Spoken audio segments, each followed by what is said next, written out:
What are hems and how do you know how much hem allowance to give them? So hems are the finished edge of any clothing, whether it be along here, or the bottom of a sleeve or the bottom of a skirt. They are the finished edge. So rather than the seam that is two pieces of fabric together, they are the finished edge. And depending on the look you want, will depend on the amount of hem allowance, so the measurement of extra fabric you'll need to finish your hem. So for example, for this top here, I've done a really small hem. So I've used a very small hem allowance. So I've added very little extra fabric to be able to do it because I don't need that much to do it.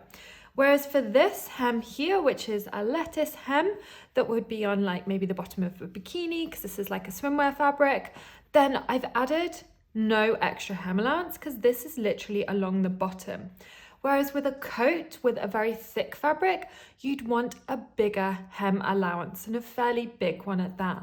So I've written some vague ideas here of different hems and how much allowance you'd want for each one. You'll find this in my free ebook that I'll link below, so you can download it for free. And basically I go through different hems and the recommended amount I recommend for each one. Now, if you do have a super chunky fabric, make sure to add a little bit more to that.